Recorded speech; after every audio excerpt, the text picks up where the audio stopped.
Will hold. And the kick is no good. Denver's going to win. Denver's going to win. I can't believe we got away with it. Oh, is there a penalty down in the middle of the field? Right by the center. Oh, my goodness. Oh, God. What now? They must have touched the center because the center, let's see. It's a 60-yard fucking kick. Why do you do anything? Personal foul, leverage, defense number 9. Oh, that's a huge. Oh, my goodness. Well, it's right in the middle here. You see the leverage jumping over the top. Oh, it is a 45-yard field goal with no time left. This for the win. Spencer Schrager. It's good, and the Colts have won.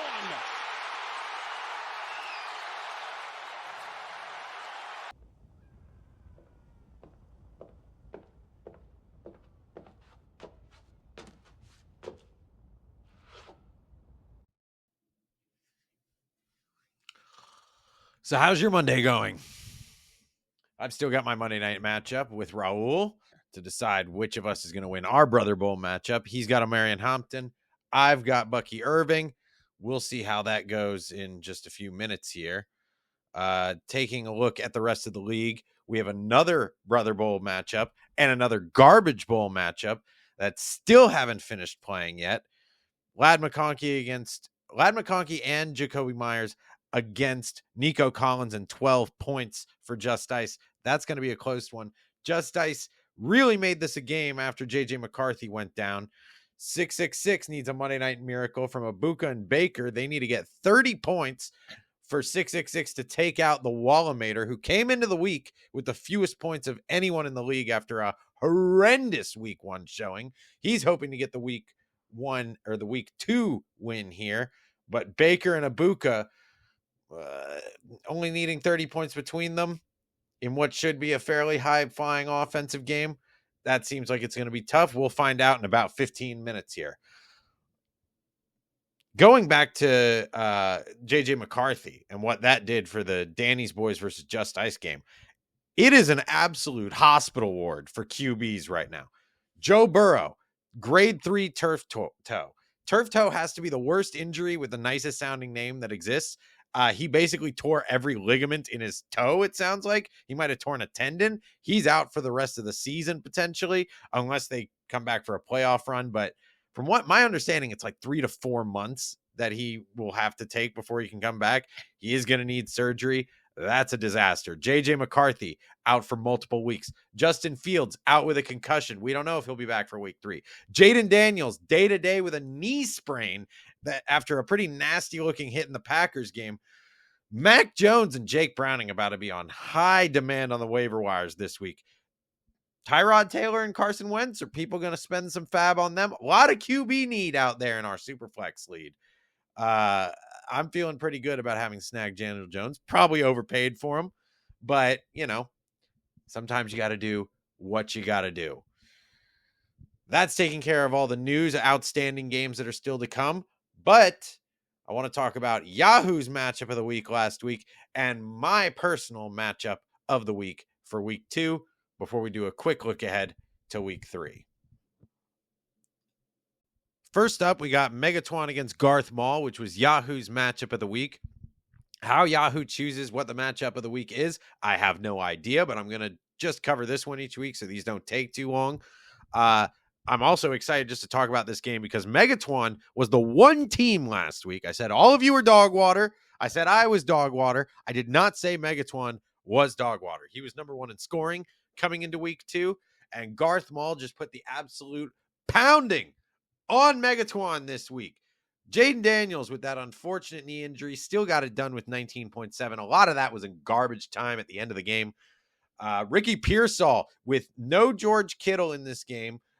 With no Brock Purdy, unfortunately, the entire offense was Christian McCaffrey. You would have hoped to see a little bit more Ricky Pearsall if he's going to turn into a week-in, week-out starter. He is the wide receiver 1 on Megatron's team, and he looked absolutely pedestrian. Khalil Shakir, there are too many mouths to feed in Buffalo.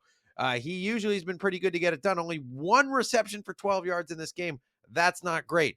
Chase Brown, you have to think, takes a hit for the rest of the season with Jake Browning under center instead of Joe Burrow. You're going to see more stacked boxes, forcing them to throw the ball. Chase Brown, I'm not loving for the rest of the season, I have to say. But Chuba Hubbard, does not matter what the game script is. They are using him, whether they are down big.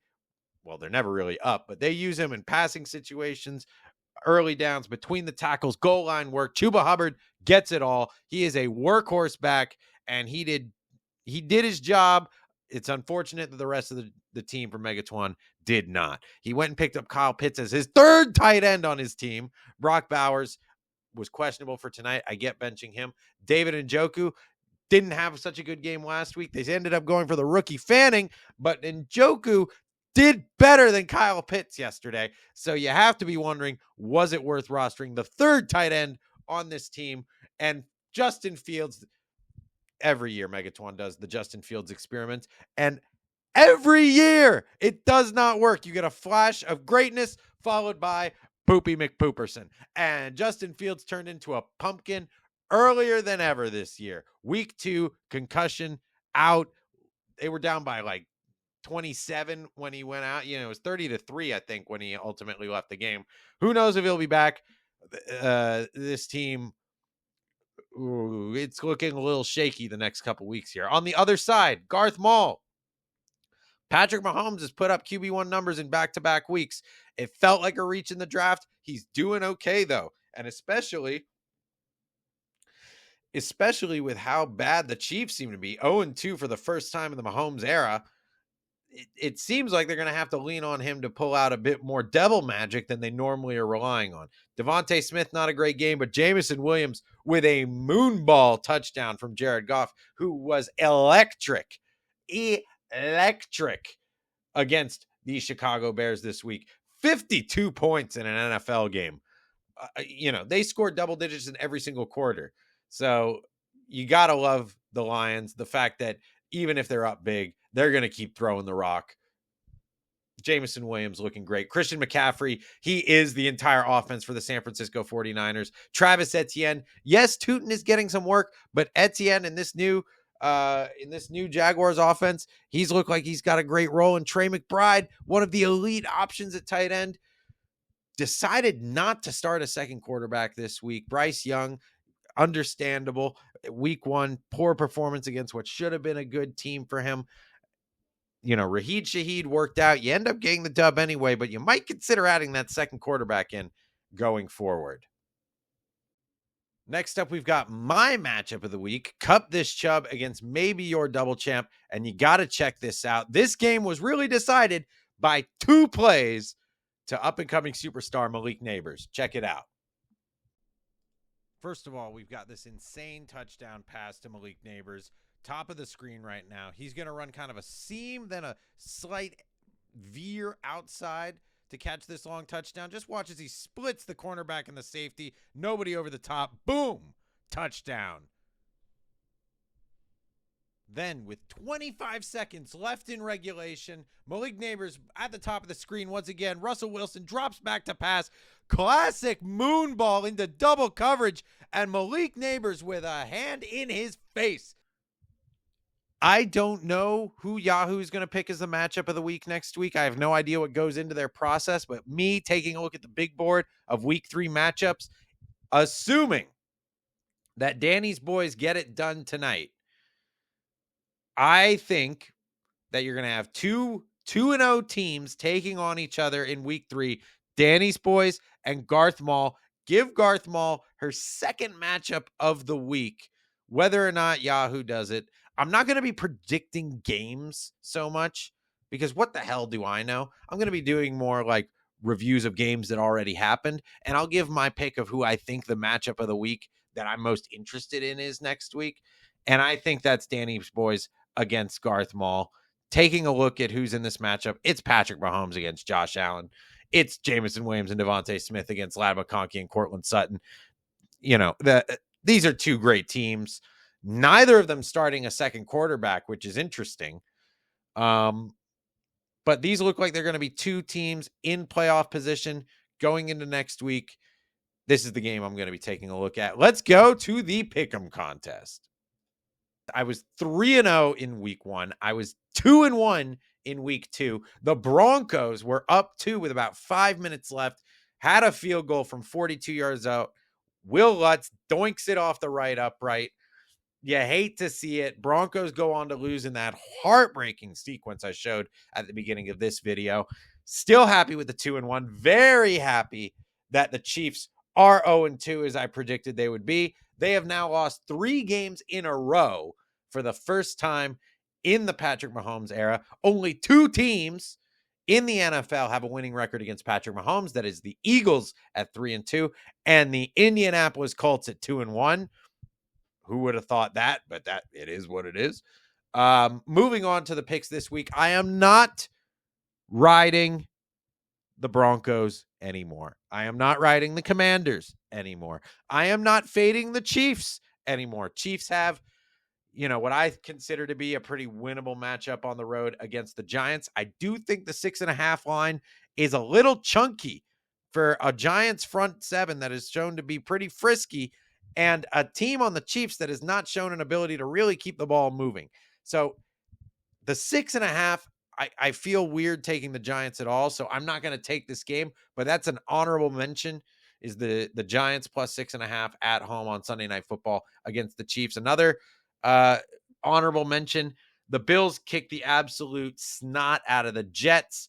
I think they will kick the absolute snot out of the Dolphins, but on principle in the NFL, I do not like taking early season spreads above 10 points.